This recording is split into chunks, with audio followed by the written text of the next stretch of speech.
غزوہ احد کے کچھ ایسے واقعات جن میں صحابہ اکرام علیہم رضوان کی جاں بازیاں اور جاں نثاریاں ہمیں نظر آتی ہیں، اور انسانی تاریخ میں اس طرح کسی پر اپنی جان نثار کرنا یہ کہیں ملتا نہیں ہے۔ صحابہ اکرام کی زندگیوں میں جو حالات ہمیں ملتے ہیں کہ نبی پاک صلی اللہ علیہ وسلم کے لیے انہوں نے کس طرح اپنی جانیں قربان کی، یہ ایک تاریخ کا سنہرا دور ہے ہمارا۔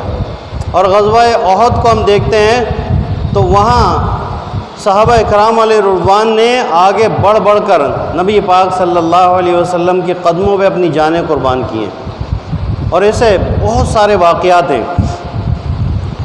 ان صحابہ اکرام میں کچھ صحابہ اکرام کا ہم نے گزشتہ جمعے ذکر کیا تھا، مزید انشاءاللہ کچھ صحابہ اکرام کا تذکرہ کریں گے، اور ان صحابہ اکرام کا ذکر خیر کرنا ہم سب کے لیے باعث سعادت ہے اور اللہ تعالیٰ کی رحمتوں کے نزول کا بھی باعث ہے۔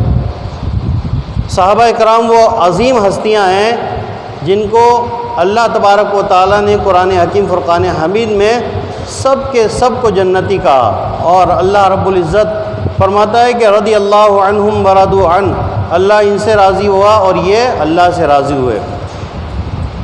غزوہ احد میں ایک جانثاری اور بہادری کا منظر جب نظر آیا، جب حضور نبی کریم صلی اللہ تعالیٰ علیہ وسلم نے اپنی مبارک تلوار کا اعلان فرمایا کہ کون ہے جو اس تلوار کو حاصل کرے گا اور کون ہے جو اس کا حق ادا کرے گا۔ نبی پاک صلی اللہ علیہ وسلم کی مبارک تلوار، اس پر ایک تحریر نصب تھی، اس کا ترجمہ یہ ہے کہ بزدلی میں شرم ہے، آگے بڑھ کر لڑنے میں عزت ہے، اور آدمی بزدلی کر کے تقدیر سے نہیں بچ سکتا۔ یہ نبی پاک صلی اللہ علیہ وسلم کی تلوار پر نقش تھا کہ بزدلی میں کوئی جو ہے بھلائی نہیں ہے، اور بزدلی کر کے آدمی اپنی تقدیر سے نہیں بچ سکتا، جو اس کی تقدیر میں ہے وہ اس کو ملے گا۔ تو جب یہ لشکر میں اعلان ہوا تو حضرت ابو دجاجہ رضی اللہ تعالیٰ عنہ یہ آگے آئے اور انہوں نے کہا کہ یا رسول اللہ صلی اللہ علیہ وسلم، اس تلوار کا حق کیا ہے؟ تو نبی پاک صلی اللہ علیہ وسلم نے فرمایا کہ اس تلوار کا حق یہ ہے کہ تم کافروں سے لڑو اور ان کو قتل کرو یہاں تک کہ یہ تلوار ٹیڑھی ہو جائے، اتنا لڑو۔ تو انہوں نے عرض کی کہ حضور میں لڑوں گا اور میں اس کا حق ادا کروں گا۔ تو نبی پاک صلی اللہ علیہ وسلم نے حضرت سیدنا ابو دجاجہ رضی اللہ تعالیٰ عنہ کو یہ تلوار عطا فرمائی، اور پھر وہ ایسا لڑے، اس طرح وہ لشکر میں حضرت ابو دجانہ اس طرح لشکر میں کودے کہ لشکر کے بیچ میں جا کے انہوں نے سب پر وار کیا اور بے تحاشا لوگوں کو جو ہے کافروں کو قتل کیا۔ بڑی جاں مردی سے آپ نے ان کافروں کا مقابلہ کیا، اور واقعی انہوں نے اس تلوار کا حق ادا کر دیا۔ غزوہ احد میں ہم دیکھتے ہیں کہ ابتدائی معاملات ایسے ہیں کہ ہر طرف کافروں کے سر کٹ کے گر رہے ہیں۔ حضرت امیر حمزہ رضی اللہ تعالیٰ عنہ کے مقابلے پہ کوئی نہیں آ سکتا، حضرت مولا علی مشکل کشا کی تلوار کے آگے کوئی نہیں ٹھہر سکتا، لیکن پھر ناگہاں ایک موقع ایسا آتا ہے کہ یہ ایک بہت بڑا امتحان ہوتا ہے۔ حضرت مصعب بن عمیر رضی اللہ تعالیٰ عنہ، جن کا گزشتہ جمعے بھی ہم نے ذکر کیا تھا، تو حضرت مصعب بن عمیر جن کو نبی پاک صلی اللہ تعالیٰ علیہ وسلم نے اسلام کا پرچم عطا کیا تھا، اسلام کا جھنڈا دیا تھا، تو وہ جھنڈا آپ کے ہاتھ میں تھا اور آپ صف میں سب سے آگے تھے۔ تو آپ نے بڑی دلیری سے اور بہادری سے کفار کا مقابلہ کیا، یہاں تک کہ آپ کا ایک بازو کاٹ دیا گیا۔ پھر آپ نے اسلام کے پرچم کو دوسرے ہاتھ میں لے لیا، دوسرا ہاتھ بھی کاٹ دیا گیا۔ پھر آپ نے اسلام کے پرچم کو اپنے دانتوں سے پکڑ لیا، پھر آپ کو تیر مار کر شہید کر دیا گیا۔ حضرت مصعب بن عمیر رضی اللہ تعالیٰ عنہ نبی پاک صلی اللہ علیہ وسلم سے بہت زیادہ مشابہت رکھتے تھے، آپ کا چہرہ حضور نبی کریم صلی اللہ علیہ وسلم سے مشابہت رکھتا تھا، تو کفار نے یہ افواہ اڑا دی کہ نبی پاک صلی اللہ علیہ وسلم شہید ہو گئے۔ جیسے ہی مصعب بن عمیر رضی اللہ تعالیٰ عنہ شہید ہوتے ہیں، ہر طرف کفار یہ شور کر دیتے ہیں کہ نعوذ باللہ نبی پاک صلی اللہ علیہ وسلم شہید ہو گئے۔ اب اس سے جنگ کا ایک دم نقشہ بدل جاتا ہے۔ جو جنگ ابھی مسلمانوں کے حق میں تھی، ہر طرف کافر جو ہے کٹ کٹ کے گر رہے تھے، اچانک مسلمانوں کے حوصلے جو ہے وہ کم ہو جاتے ہیں کہ نبی پاک صلی اللہ علیہ وسلم شہید ہو گئے، اب ہم کس کے لیے لڑیں گے، ہم کس کے لیے جو ہے زندہ رہیں گے۔ تو اس وقت ایک بے چینی پھیل جاتی ہے اور کفار اس موقع سے فائدہ اٹھاتے ہیں اور ہر طرف سے کفار جو ہے حملہ کرتے ہیں۔ تو مسلمان جہاں بھی ہوتے ہیں، صحابہ اکرام نے اس جنگ میں کوئی راہ فرار اختیار نہیں کی، جو جہاں موجود تھا اس نے وہاں کافروں کا مقابلہ کیا اور بہت ہی زیادہ جو ہے بہادری کا مظاہرہ کیا۔ لیکن ایک صدمہ تھا، مولا علی مشکل کشا کی تلوار ہر طرف چل رہی ہے اور نبی پاک صلی اللہ علیہ وسلم کو بھی تلاش کر رہے ہیں کہ کہیں سرکار دو عالم صلی اللہ علیہ وسلم کا رخ زیبہ نظر آ جائے۔ اسی طرح دیگر صحابہ اکرام حضور نبی کریم صلی اللہ علیہ وسلم کو تلاش کر رہے ہیں۔ تو ایک صحابی جن کو سب سے پہلے یہ شرف حاصل ہوا، ان کا نام ہے کعب۔ انہوں نے نبی پاک صلی اللہ تعالیٰ علیہ وسلم کو سب سے پہلے دیکھا اور پھر اعلان کر دیا کہ رسول اللہ صلی اللہ علیہ وسلم الحمدللہ حیات ہیں اور آپ تشریف فرمائیں۔ تو اس سے مسلمانوں کے حوصلے پھر سے بلند ہو گئے۔ اب آپ دیکھیں کہ مسلمانوں نے کس طرح سے کافروں کا مقابلہ کیا۔ جب یہ افواہ اڑی تو حضرت انس کے چچا، حضرت انس رضی اللہ تعالیٰ ان کے چچا ہیں، ان کا نام بھی انس ہے، انس بن نضر، وہ یہ خبر سن کر کفار پر ٹوٹ پڑے کہ اب ہمیں زندہ رہنے کا کیا فائدہ۔ لڑتے لڑتے بہت آگے تک چلے گئے، وہاں دیکھا کہ کچھ صحابہ اکرام بیٹھے ہیں اور انہوں نے اپنے ہتھیار پھینک دیے ہیں کہ اب ہم زندہ رہ کر کیا کریں گے، نبی پاک صلی اللہ علیہ وسلم تشریف فرما نہیں ہے۔ تو حضرت انس بن نضر ان سے کہتے ہیں کہ اگر واقعی حضور تشریف فرما نہیں ہے تو پھر اب لڑتے لڑتے کفار سے ہمیں جام شہادت نوش کرنی ہے، کافروں کو مار کے مرنا ہے۔ اور پھر اس طرح یہ کہہ کر آپ جو ہے لشکر میں کود پڑے۔ تو جب آپ شہید ہوئے ہیں تو اس وقت ان کے جسم پر 80 زخم تھے، اس میں تیر کا زخم بھی تھا، تلوار کا زخم بھی تھا، نیزے کا زخم بھی تھا، 80 زخم ان کے جسم پر تھے۔ تو اس طرح جواں مردی سے جو ہے آپ نے مقابلہ کیا اور کافروں نے ان سے بدلہ یہ لیا کہ ان کے شہید ہونے کے بعد ان کے ناک کان کو کاٹ دیا، یعنی ان کے چہرے کا مسئلہ کیا، یہاں تک کہ ان کے چہرے کو پہچانا نہیں جا رہا تھا۔ تو ان کی سگی بہن انہوں نے ہاتھوں کی انگلیاں دیکھ کر پہچانا کہ یہ حضرت انس بن نضر ہیں۔ اسی طرح جب نبی پاک صلی اللہ علیہ وسلم کے ارد گرد صحابہ اکرام جمع ہو گئے، سب کو پتہ چل گیا کہ سرکار دو عالم صلی اللہ علیہ وسلم تشریف فرما ہے، اور پھر کفار کو بھی پتہ چل گیا، تو انہوں نے بھی ہر طرف سے وہیں حملہ کیا جہاں سرکار دو عالم صلی اللہ علیہ وسلم تشریف فرما تھے۔ تو آپ صحابہ اکرام کی جان نثاری دیکھیں۔ گزشتہ جمعے بھی میں نے بتایا تھا کہ حضرت قتادہ رضی اللہ تعالیٰ عنہ انہوں نے اپنے چہرے کو نبی پاک صلی اللہ علیہ وسلم کے چہرے کی طرف کر لیا اور پھر اس جو تیر تھے وہ ان کے اوپر لگتے رہے، یہاں تک کہ ایک تیر آپ کی آنکھ میں لگا تھا، آپ کی آنکھ بہہ کر باہر آ گئی تھی چہرے پر۔ تو نبی پاک صلی اللہ علیہ وسلم نے ان کی آنکھ کو دوبارہ لگا کر آپ نے دعا فرمائی، اللہ تبارک و تعالیٰ نے اس میں بہت زیادہ روشنی کر دی، وہ صحیح بھی ہو گئے۔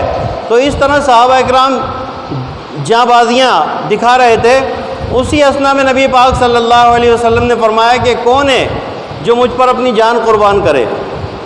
تو حضرت زیاد بن سکن رضی اللہ تعالیٰ عنہ یہ اس وقت 5 انصاری صحابہ اکرام کو لے کر کفار پر ٹوٹ پڑے کہ ہم نبی پاک صلی اللہ علیہ وسلم پر اپنی جان قربان کریں گے، اور سب کے سب جو ہے شہید ہو گئے لڑتے لڑتے کفار سے۔ حضرت زیاد رضی اللہ تعالیٰ عنہ کو جب آخری وقت تھا، آپ شہید ہو رہے تھے، تو انہوں نے زخمی حالت میں صحابہ اکرام سے کہا کہ مجھے سرکار دو عالم صلی اللہ علیہ وسلم کے قدموں کے پاس لے جائیں۔ جب ان کو لے کے گئے تو حضور کے قدموں پہ اپنا سر رکھ دیا انہوں نے اور حضور کی زیارت کرتے رہے، اور اسی حالت میں جو ہے ان کا دم نکل گیا۔ اس واقعے کے احوال کو، ان کے جذبے کو ایک شاعر نے اس طرح نقل کیا کہ نجم کی اے خدا آرزو ہے یہی، عاشق زار کی آبرو ہے یہی، آخری وقت سر ان کے قدموں پر ہو، دید ہوتی رہے دم نکلتا رہے۔ تو یہ حضرت زیاد رضی اللہ تعالیٰ عنہ کی آخری تمنا یہ تھی کہ سرکار کے قدموں پہ اپنی جان نچھاور کریں، اور سرکار دو عالم صلی اللہ علیہ وسلم کی زیارت کرتے کرتے وہ اس دنیا سے چلے گئے۔ تو یہ حضرت زیاد رضی اللہ تعالیٰ عنہ جنہوں نے اپنی جان قربان کی۔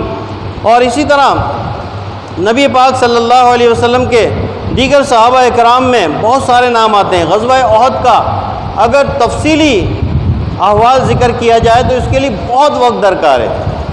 نبی پاک صلی اللہ علیہ وسلم کے صحابہ اکرام نے ایسی جانثاری دکھائی کہ تاریخ میں ایسی کوئی مثال نہیں مل سکتی۔ ایک صحابی ہیں جن کا نام ہے حضرت عمر بن جموح انصاری، یہ پاؤں سے معذور ہیں، یعنی لنگڑا کے چلتے ہیں۔ حضور کی بارگاہ میں آئے کہ مجھے بھی جنگ پہ جانے کی اجازت دیں۔ ان کا جذبہ جہاد، شوق شہادت دیکھ کر نبی پاک صلی اللہ علیہ وسلم نے ان کو اجازت دی، اور انہوں نے یہ بھی عرض کی کہ حضور میں اسی طرح لنگڑاتے ہوئے جنت میں جانا چاہتا ہوں، اسی حالت میں جانا۔ تو وہ جنگ میں اس طرح نکلے جب گھر سے، تو انہوں نے اللہ تعالیٰ کی بارگاہ میں دعا مانگی کہ الہی میں تجھ سے یہ دعا کرتا ہوں کہ میدان جنگ سے مجھے اپنے اہل و عیال میں واپس مت لانا، وہیں شہید ہو جاؤں میں۔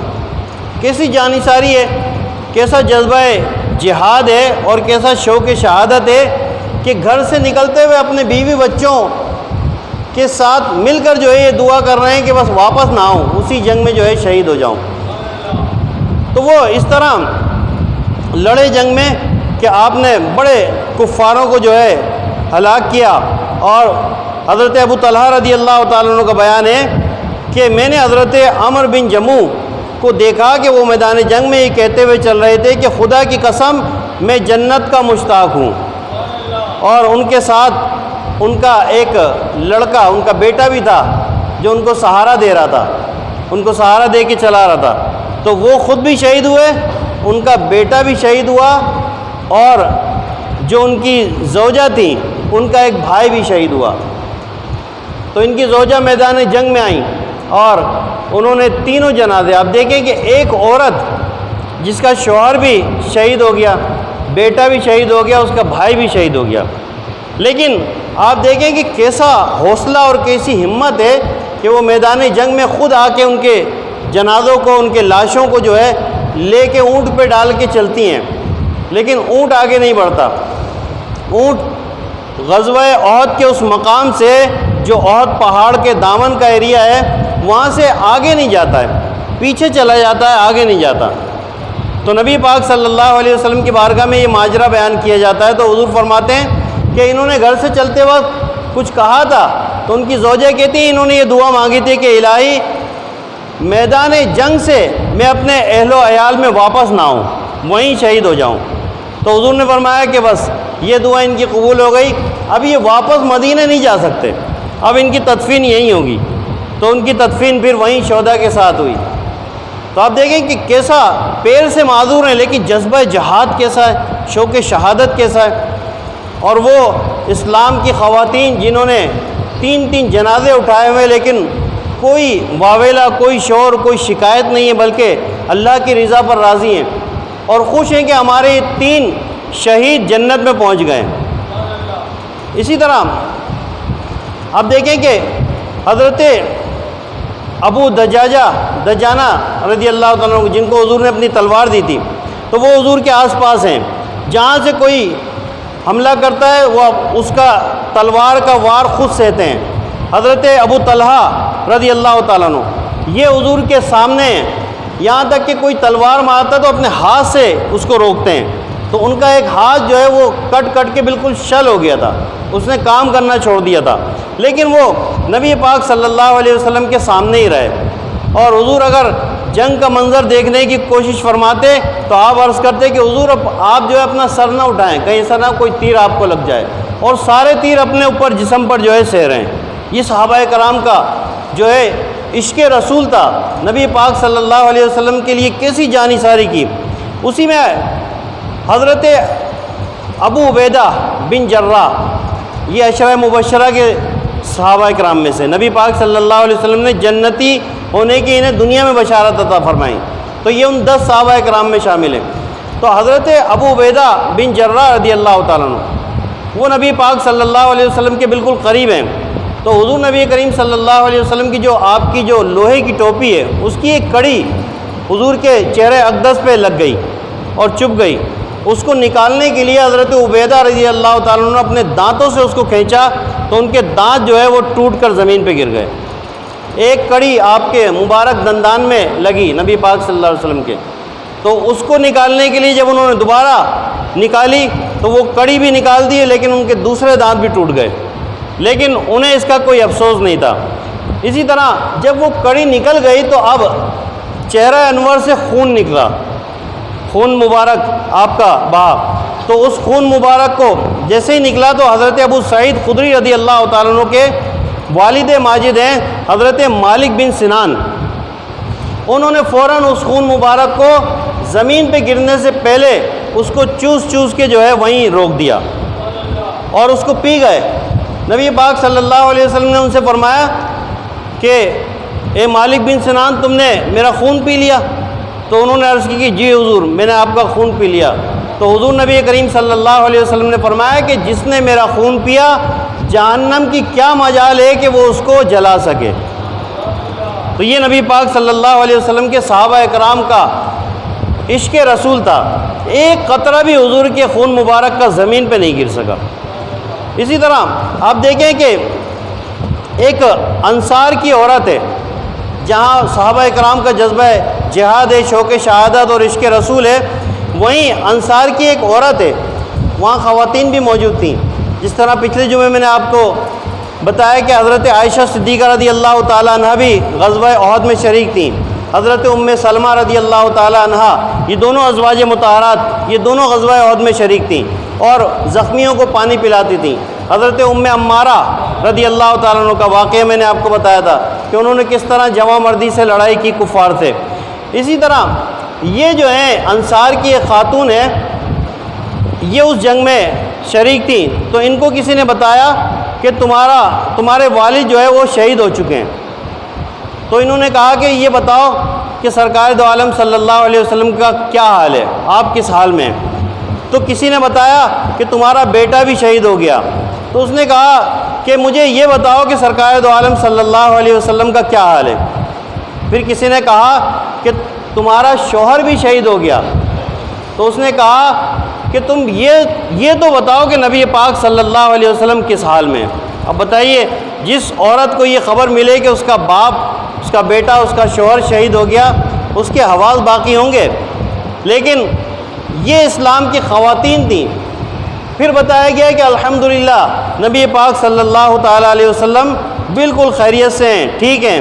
تو پھر اس عورت نے کہا کہ جب آپ سلامت ہیں تو پھر کوئی بھی غم آ جائے، پھر کسی غم کی کوئی پرواہ نہیں ہے۔ میرا باپ، میرا شوہر، میرا بیٹا نبی پاک صلی اللہ علیہ وسلم کے قدموں پہ قربان ہے، آپ سلامت ہیں تو سب کچھ سلامت ہے۔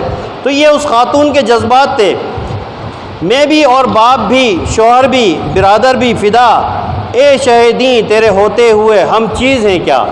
نبی پاک صلی اللہ علیہ وسلم سے جس طرح صحابہ کرام نے اپنے عشق و محبت کا اظہار کیا، اپنی جانیں قربان کی، وہیں صحابیات بھی تھیں جنہوں نے غزوہ احد میں اپنی جان نثاری کے ایسے ایسے واقعات چھوڑے کہ تاریخ میں کبھی بھی اس طرح کے واقعات ہمیں دوبارہ نہیں مل سکتے۔ غزوہ احد میں جہاں صحابہ کرام کے ہم جذبہ عشق رسول کو دیکھتے ہیں تو وہاں ہمیں پتہ چلتا ہے کہ قربانی دینے والے کتنے تھے اور کس طرح انہوں نے قربانیاں دیں۔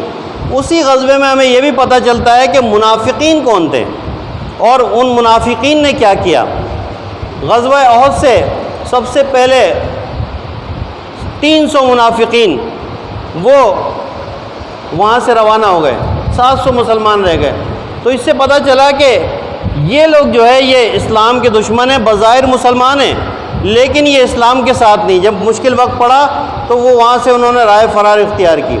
اور جان دینے والے کیسے ہیں کہ وہ اپنا چہرہ بھی تلوار کے سامنے لا رہے ہیں، اپنے چہرے کو جو ہے نیزوں کے سامنے لا رہے ہیں، اپنے جسم پر جو ہے تیر بھی کھا رہے ہیں اور جان دے رہے ہیں۔ تو اس غزوے میں بڑی ایک تفصیل سے جو ہے یہ حق و باطل کا پتہ چلا، اور عاشقان رسول صحابہ کرام کا جذبہ عشق رسول نظر آیا، اور منافقین کی منافقت نظر آئی۔ 70 صحابہ کرام اس غزوے میں شہید ہوئے، اور ایک روایت میں ہے کہ جب ان کو لے کر مدینہ طیبہ جانے لگے تو اس وقت احد پہاڑ ساتھ میں چلنے لگا کہ میں بھی ساتھ میں جاؤں گا، یا پھر ان شہداء کو میرے دامن میں دفن کر دیا جائے۔ تو پھر اس وقت جو ہے یہ طے ہوا کہ ان 70 کے 70 صحابہ کرام کو احد پہاڑ کے دامن میں دفن کیا گیا۔ یہ احد پہاڑ ہے اور اس کے دامن میں یہ صحابہ کرام ہیں۔ اور آپ دیکھیں احد پہاڑ کے بارے میں نبی پاک صلی اللہ تعالیٰ علیہ وسلم نے اس کے لیے فرمایا کہ احد پہاڑ جو ہے یہ جنتی ہے، یہ جنتی پہاڑ ہے، جنت میں ہوگا۔ اور فرمایا کہ یہ ہم سے محبت کرتا ہے اور ہم اس سے محبت کرتے ہیں۔ تو پہاڑ بھی حضور سے محبت کرتے ہیں۔ اور ایک اور پہاڑ ہے مکہ مکرمہ میں، اس کو بھی جو ہے جب حج عمرہ کرنے والے جاتے ہیں تو وہ راستے میں اس کو دکھایا جاتا ہے، وہ بالکل سیاہ پہاڑ ہے۔ احد پہاڑ دیکھیں انتہائی درجے کا خوبصورت پہاڑ ہے، بہت خوبصورت پہاڑ ہے، اور اب مزید اس پہ لائٹنگ وغیرہ لگا کے اور خوبصورت کر دیا گیا۔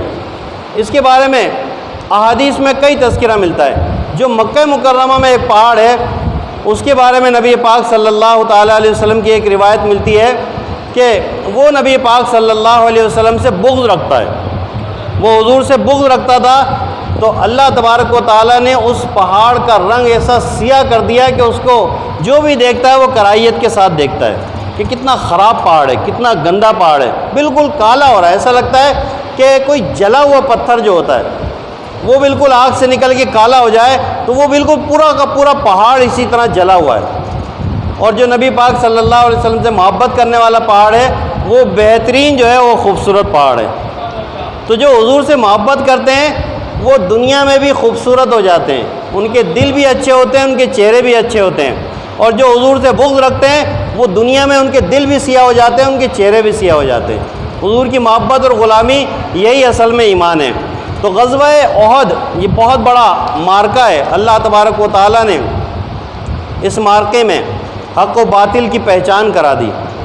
اللہ تبارک و تعالیٰ ہمیں ان صحابہ کرام کے صدقے میں ہمیں بھی جذبہ جہاد اور شوق شہادت نصیب فرمائے۔